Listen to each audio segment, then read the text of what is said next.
अगर आप एक बिगिनर हो ना, अगर आप 10% सिर्फ मैथ को पढ़े हो, कुछ चैप्टर्स 1 2 3 4 पढ़े हो एंड आप चाहते हो कि आपका एक बेहतर नंबर है, तो आप 70 नंबर तक ला सकते हो। ध्यान से समझना। और जिन बंदे का थोड़ा सा और ज़्यादा कंप्लीट है वो 80 90 ला सकते हैं। 2 दिन की बात कर रहा हूँ यार, ज़्यादा दिन की बात नहीं कर रहा। 10 घंटे में भी कुछ बंदे फोड़ सकते हैं, एक रात में भी फोड़ सकते हैं, क्योंकि स्ट्रैटेजी ही ऐसी होती है मेरी। ध्यान से सुनो। और सब रियल होती है, सब प्रैक्टिकल होती है, सब आजमाई हुई होती है। ठीक है। तो बिल्कुल भी घबराने वाली बात नहीं है। मैं आपको बताता हूं कि आप मैथ्स में 80 नंबर तक कैसे ला सकते हो। 100 में ध्यान से समझो। सबसे पहले तुम्हारा 100 नंबर का एग्जाम 2 पैटर्न में होगा। एक ऑब्जेक्टिव होगा, ठीक है। 50 नंबर का तुम्हारा ऑब्जेक्टिव होगा, 50 नंबर का तुम्हारा सब्जेक्टिव होगा। अब यहाँ मेरी बात ध्यान से सुननी है, बिल्कुल भी कंफ्यूजन में नहीं पड़ना है। ऑब्जेक्टिव तो तुम्हें पता है कि सारे चैप्टर्स आपको करने होंगे। अगर आप चाहते हो कि आपका 100 में कैसे भी आप 50 मार दो, तो कुछ चैप्टर्स हैं जहां से आपके 50 को ऑब्जेक्टिव आ रहे होते हैं। बट आपको टोटल ऑब्जेक्टिव बनाने आना चाहिए। कुछ फॉर्मूले आपको याद होने चाहिए। ध्यान से समझना। जैसे 2 चैप्टर आपको याद होना चाहिए, फॉर्मूला बेसिस पे ज़्यादा ऑब्जेक्टिव पूछता है। 3 चैप्टर याद होना चाहिए, एक कॉन्सेप्ट पे ज़्यादा पूछता है। इसमें फॉर्मूले क्या होते हैं यार, सारे कॉन्सेप्ट हैं, सारे कैलकुलेशन है। 4 चैप्टर्स में भी सेम वही है, 3 और 4, ठीक है। 5 चैप्टर से तुम्हारे ज़्यादा फॉर्मूले आ जाते हैं, 2 चैप्टर से तुम्हारे ज़्यादा फॉर्मूलेज आते हैं, 7 चैप्टर से तुम्हारे ज़्यादा फॉर्मूलेज आते हैं। और इस 3 गो चैप्टर को मिलाकर हैवी वेट बन जाता है, जहाँ से बच्चे 20 नंबर तक आराम से लेकर आ सकते हैं।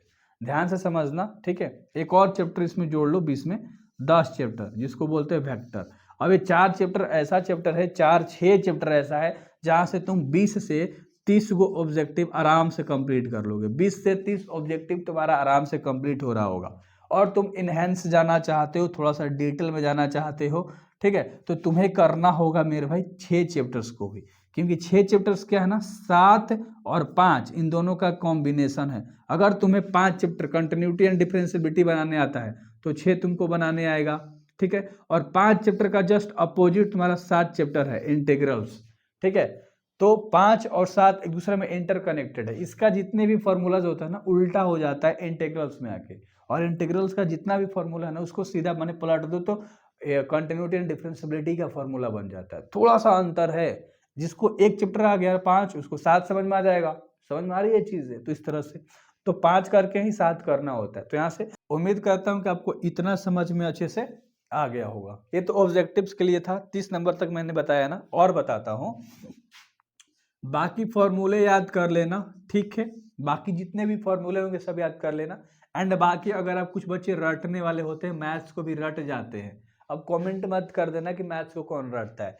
भाई 100% में 30% बंदे रटने वाले हैं, और 30% ही अच्छा नंबर लेकर आते हैं। चैप्टर वाइज सारे क्वेश्चंस को बारीकी से देख रहे होते हैं। एक चैप्टर में अगर 50 गो ऑब्जेक्टिव है, 30 गो ऑब्जेक्टिव है, तो उसमें 20 गो समझ में आ रहा होता है, 10 गो नहीं आ रहा होता है, रट जाते हैं बेस कॉन्सेप्ट पे। और क्वेश्चंस भी चेंज नहीं करता है। 100 में 50 ही मारना है। मैं कॉन्फिडेंस बिल्ड कर रहा हूँ आपका, आप में हिम्मत ला रहा हूँ कि आप कर पाओगे। समझ में आ रही है चीजें। आगे देखो, बाकी ये 50 नंबर में तुम्हें जो भी लाना है, 100 में 50 आपका यू आ सकता है। बस इतना चैप्टर कंप्लीट करके देखो ना यार, इतने सारे ऑब्जेक्टिव तुम्हारे सामने आने लगेंगे ना, कहोगे हाँ मैं मार लूंगा 50। 5 तुम्हारे दोस्त भी हेल्प कर रहे होंगे। समझ में आ रही है, बहुत बढ़िया।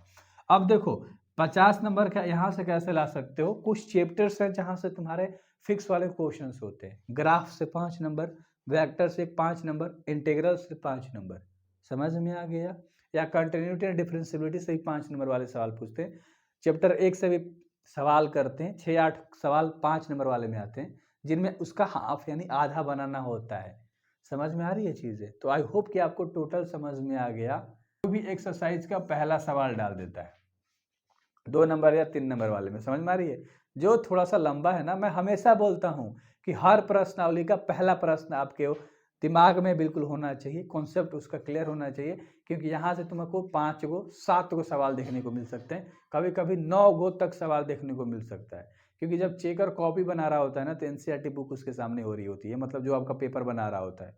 समझ में आ रही है, क्वेश्चंस पेपर जो बना रहा होता है, तो टप टप उसके दिमाग में पहला क्वेश्चन ही जाता है, अगर आप लॉजिकली समझोगे तब। और प्रीवियस क्वेश्चन को एनालिसिस करोगे तब देखोगे कि सबसे पहला क्वेश्चन या सबसे लास्ट क्वेश्चन ऑब्जेक्टिव वाला में डाला जाता है। ठीक है। तो एनसीईआरटी के जितने भी ऑब्जेक्टिव है इसमें कर लेना, 6 नंबर तो तुम्हारा यूं ही आ जाएगा। ठीक है, एनसीईआरटी के 6 जो ऑब्जेक्टिव्स होते हैं लड़ जाते हैं। ठीक है, और ये सारी चीज़ें आपको कर लेनी है, अच्छे से समझ में आ गया। 5 नंबर वाले में 3 गो चैप्टर से क्वेश्चंस पूछता है, इंटीग्रल्स, कंटिन्यूटी एंड डिफरेंशियबिलिटी और वेक्टर।